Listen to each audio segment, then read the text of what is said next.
Friends, colleagues, we've got a busy hour. Let's get it started, please. We have four different witnesses in this hour, and it's always a bit fun when we try to do that. So let's do our best to get down to work, please. We have Alison Loat, the Executive Director of Samara. The Institute for Research on Public Policy, Graham Fox, is here today.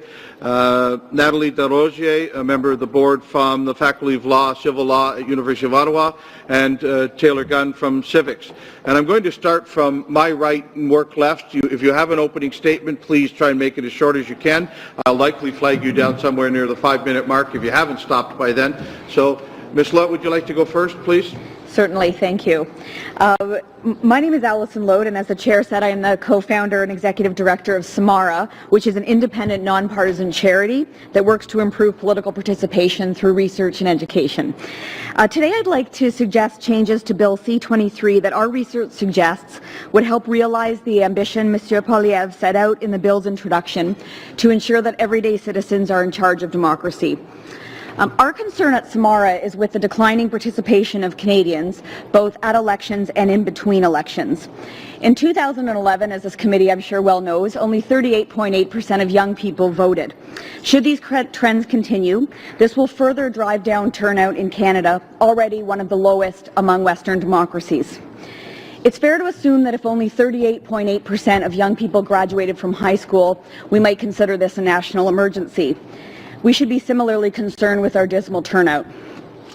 Apart from voting, Samara's research indicates that Canadians' political activity between elections, which includes things like joining or donating to political parties or campaigns, is at or below 10% and much lower for youth.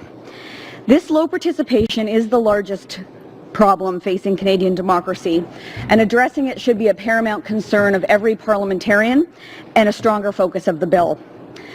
Samara's focus group research confirms that people don't vote for two main reasons: access and motivation. Access includes things like not knowing where to vote or not having a registration card.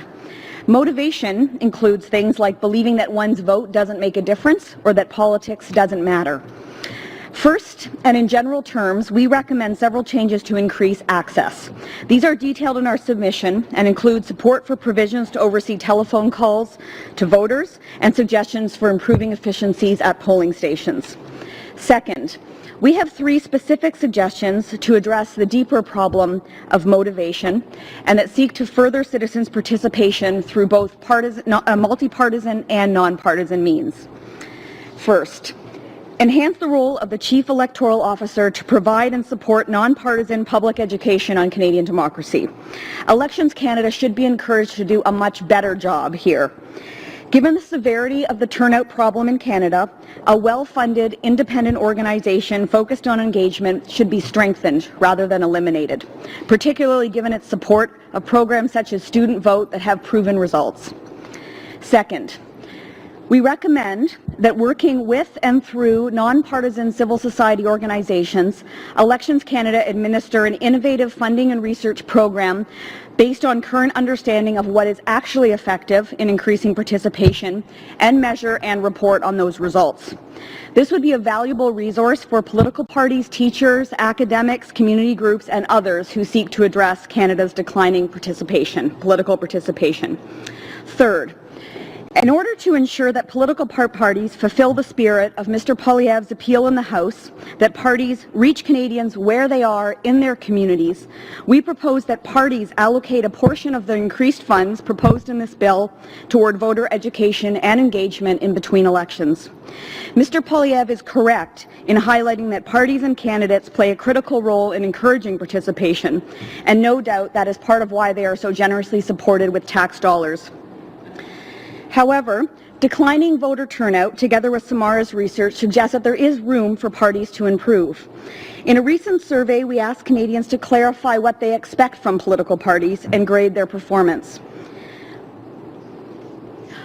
Over half of Canadians agree that parties' most important job is reaching out so Canadians' views can be represented, but they gave parties a failing mark of 43% in that role. Dedicated expenditures could be used to facilitate visits of candidates and party members to classrooms, or provide organizations performing engagement work, provide support to them, to cite two examples. This investment in citizen engagement could help improve Canadians' perceptions of political parties and bolster their involvement in them. These three recommendations, coupled with further enhancements to voter access, will substantially improve Bill C-23 and Canada's ability to tackle the most pressing problem that is facing our democracy, Canadians' increasing disengagement from our very own political process. Thank you for the opportunity to speak with you today, and I look forward to answering any questions. Super, and we'll get to that very shortly. Madame Des Rosiers, you're next. 5 minutes or less, please. That's it. Je vais parler en français. I'll be speaking in French and English both. I'm Nathalie Des Rosiers, and I'm here as a member of the Board of Fair Vote Canada, which is representing Équitable Canada. I'm from the common law section and not just civil law. Fair Vote Canada is a grouping together of people from civil society that are interested in the electoral system. And has been so since its beginning. My involvement with Fair Vote Canada came from a report that the Law Commission of Canada did on Un vote qui compte, which recommended some addition of an element of proportionality to avoid some of the problems of our current first-past-the-post system. Alors, ces propositions de These reform proposals for our electoral system are still on the table, and they have to be seriously considered. In any case, what I'm going to be presenting to you today, it really is an expression of concern that Fair Vote Canada has with respect to this legislation, and what we in Fair Vote Canada would like to see in the bill to improve Canadian democracy. In the course of its work on democracy, improving democracy, Fair Vote has looked at two instances in this bill. First of all, the powers and independence of Elections Canada and the control of voting spending.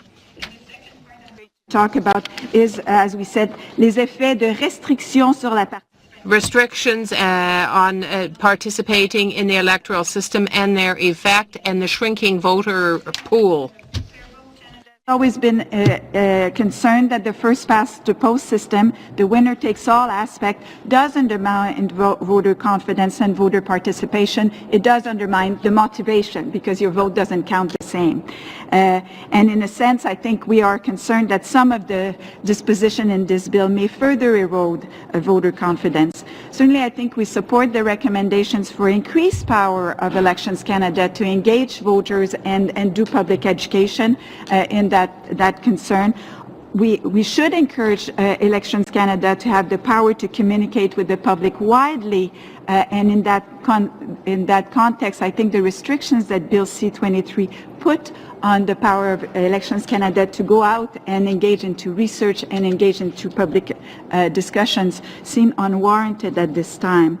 I think it is very important as well that we ensure the integrity of the system in a way in which the appearances make all the difference here. Elections officers should be appointed by Elections Canada so that they can be trained early and that the appearance of neutrality be maintained. Central poll supervisor particularly is very important, and there should be maintenance of appearances here. In our view, I think the fundraising exceptions could lead to some difficulty in enforcement and could lead to further scandals that really undermine voter confidence at this point. I think it's well known that the way in which the trends are in terms of voter participations are quite low. So it seemed to us it's the wrong time to do this. Les effets sur la restriction de la participation. The effects on electoral participation, the shrinking of the voter pool, well, the goal of all parliamentary reform should in fact be to facilitate and encourage people to vote themselves, to enhance democracy, not just for the legitimacy of the decisions that are taken, but also for the sense of civic belonging. To vote belong. You know, they feel that they belong, and indeed, I'm just going to end on this as I'm called to action. Beaucoup d'études. Many studies have established that political disengagement leads to economic and social disengagement. Therefore, it's very important not to put out any traps there, any ambushes that may well hinder the right to vote. I think we should continue to put attentions to the possibility and encouragement of electoral reform. The mandate should continue to include doing research on why not people vote and what could improve voter participation in Canada. Merci beaucoup. Thank you very much.